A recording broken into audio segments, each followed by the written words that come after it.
کہ متقین کی کیٹیگری میں جو لوگ آتے ہیں ان کی صفات میں ہی بنیادی صفات میں سے ہے کہ وہ لوگوں کی غلطیوں پہ عفو درگزر کا معاملہ کرتے ہیں،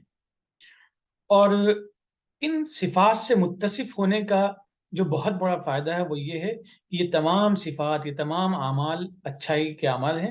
عام انداز میں ہم کہہ سکتے ہیں کہ بھلے کام ہے یہ، اور بھلے کام کو عربی میں احسان کہتے ہیں، اور جو لوگ احسان کرنے والے ہیں ان کو محسن کہتے ہیں۔ قرآن میں یہاں پہ محسن کی جگہ محسنین استعمال ہوئی ہے، تو یعنی جو لوگ بھلائی کرنے والے ہیں اللہ تعالیٰ ان کو پسند کرتا ہے۔ اب تصور کیے کہ ایک اللہ کی پسندیدگی کا جو نظام ہے، اس نظام میں اگر اپنے آپ کو ہم لے کے آ جاتے ہیں، لوگوں کی غلطیوں پہ بجائے اس کے کہ بلا وجہ گرفت کریں، گرفت کرنی چاہیے۔ ایک استاذ کلاس میں گرفت کرتا ہے، والدین اپنے بچوں کی گرفت کرتے ہیں، لیکن بلا وجہ راہ چلتے ایک دوسرے کی برائیاں کرنا، غیبت کرنا، تہمت لگانا، یہ کتنی معیوب چیزیں ہیں۔ ان سے ہم بچ جائیں تو اپنے آپ میں بہت بڑا اچیومنٹ ہے، لیکن اگر نہیں بچتے ہیں تو اس کے نقصانات کیا ہوں گے کہ ہم اللہ کے جو محبوب لوگ ہیں ان لوگوں کی فہرست میں شامل نہیں ہو سکتے ہیں۔ ایسے ہی لوگوں کی بنیادی ضرورتوں کو پورا کرنے میں اگر تساہلی سے کام لیتے ہیں تو ایک چھوٹی ضرورت نہیں پوری ہو سکی وقت پہ، اس کے بعد نتائج کیا ہوں گے۔ تو ان چھوٹی چھوٹی باتوں کو بظاہر چھوٹی لگتی ہیں، لیکن حقیقی معنوں عملی طور پہ جب ہم آتے ہیں تو یہ اس میں سے ہر بات بہت بڑی بات ہے۔ اور لیکن جب ہمیں یہ اندازہ ہو جائے کہ یہ سب بھلے کام ہیں اور بھلے کام کرنے والوں کو اللہ بہت پسند کرتا ہے، تو یہ سارے کام ہمارے لیے بہت ہی آسان ہو جاتے ہیں۔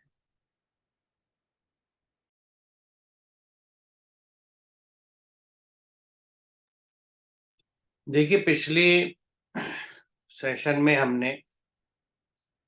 بلکہ غالباً پچھلے سے پچھلے میں ربا کے تعلق سے بات کری تھی کہ کس طرح سے انسانیت کے استحصال کو اللہ نے منع کیا ہے۔ وہ ایک رخ تھا کہ کسی کو ضرورت مند کو جب آپ پیسہ دیتے ہیں اس پہ آپ بڑھا کے پیسہ واپس نہ لیں۔ دوسرا رخ قرآن یہ کہتا ہے مال کے تعلق سے کہ مال کو جمع کرنے کی ممانعت ہے۔ کئی جگہ قرآن میں اس طرح کی باتیں ہیں کہ مال کو جمع کر کے نہ رکھو۔ یہ کہا گیا ہے کہ جو لوگ اللہ کی راہ میں اپنا پیسہ مال خرچ نہیں کرتے وہ اپنے ہاتھوں اپنے آپ کو ہلاکت میں ڈالتے ہیں۔ یعنی قرآن کی جو ایمفیسس ہے وہ خرچ کرنے پہ ہے، جیسے اس آیت کے شروع میں کہ متقیوں کو ڈیفائن اس طرح کیا جا رہا ہے کہ جو خرچ کرتے ہیں آسانی میں اور تنگی میں۔ اب یہ خرچ سے مراد جو ہے وہ یہ نہیں ہے کہ وہ خرچیلے ہوتے ہیں، ایکسپینڈیچر اپنے اوپر کرتے ہیں کہ چاہے پیسے نہیں ہیں لیکن کریڈٹ کارڈ سے مال جا کے وہاں سامان خرید لیا۔ یہاں خرچ ہے دوسروں کے اوپر، دوسروں کے اوپر، ضرورت مندوں کے اوپر اور ان کے بھلے کے لیے۔ اچھا، جیسا آپ نے کہا کہ جب دوسروں کے بھلے کی یا کسی کے لیے ہم سوچتے ہیں تو فوراً ہمارے دل میں، کیونکہ اصل چیز جو ہے ہمارے یہاں جو سب سے بڑا شیطان ہے وہ نفس ہے، وہ فوراً یہ خیال آتا ہے کہ اس وقت تو تمہارے پاس خود پیسے کم ہیں، ایسا کرو جب ہاتھ کھل جائے اور پیسے ٹھیک ہوں جب کسی کو مدد کر دینا، اس وقت رک جاؤ۔ یہ عام طور سے ذہن میں خیال آتا ہے، اس لیے اکثر آپ کسی سے کسی ضرورت کے سلسلے میں بات بھی کرتے ہیں تو وہ یہی کہتا ہے کہ اس وقت تھوڑا سا میرا ہاتھ تنگ ہے، میری اپنی پریشانی ہے، خرچے ہیں، کچھ ہاتھ کھل جائے گا پھر مدد کروں گا۔ تو یہ ایک جنرل فلسفی ہے، لیکن یہ جو آیت ہے یہ ہمیں یہ سمجھاتی ہے کہ آپ کے پاس چاہے پیسے کم ہوں یا زیادہ، پہلی چیز یہ ہے جو مقدم ہے کہ آپ کو جتنا بھی ہے آپ کے پاس اس میں سے دوسرے کے لیے کچھ کرنا ہے۔ زیادہ ہے تو زیادہ کریے، کم ہے تو کم کریے۔ یہ نہیں ہے کہ جب آپ کے پاس بہت زیادہ ہوا تو آپ نے اس میں سے تھوڑا سا کسی پہ خرچ کر دیا، باقی آپ نے اپنے فائنینس سنبھالنے کے لیے یا اپنے لائف اسٹائل کو سدھارنے کے لیے یا پیسہ فضول خرچی میں یا دکھاوے میں اڑا دیا، ضائع کر دیا، اور یہ سوچا کہ تھوڑا سا تو میں نے کر دیا تھا لہٰذا میں نے شاید اپنا حق ادا کر دیا۔ اس آیت کی جو اسپرٹ ہے کہ متقی کو ڈیفائن اس طرح کرتے ہیں کہ وہ تنگی میں بھی اور آسانی میں بھی خرچ کرتے ہیں دوسروں کے اوپر، یعنی ان کا جو زندگی کا فوکس ہے، جو نقطہ نظر ہے، جو اپروچ ہے، جو ایٹیٹیوڈ ہے، وہ نہ تو مال کو جمع کر کے رکھنے پہ ہے، نہ اس مال سے مال کو کمانے پہ ہے، بلکہ اپنی ضروریات کو پوری کر کے دوسروں پہ خرچ کرنے کو ہے۔ اور اگر کوئی ضرورت مند سامنے اٹھ کے آتا ہے تو ہم اپنی ضروریات کو بھی مزید کٹ کر لیں، یعنی جو بیسک نیڈس ہیں، بیسک ریکوائرمنٹ ہے، اس کو بھی تھوڑا سا کٹ کر کے، اور اس تھوڑے سے جیسا آپ نے کہا کہ کبھی کبھی ڈائر سچویشن بہت تھوڑے سی رقم کی یا بہت تھوڑی سی مدد کی ضرورت ہوتی ہے۔ میں نے خود اپنے زندگی میں خاص طور سے جب میں ایڈمنسٹریشن میں رہا ہوں، ایجوکیشنل ایڈمنسٹریشن میں،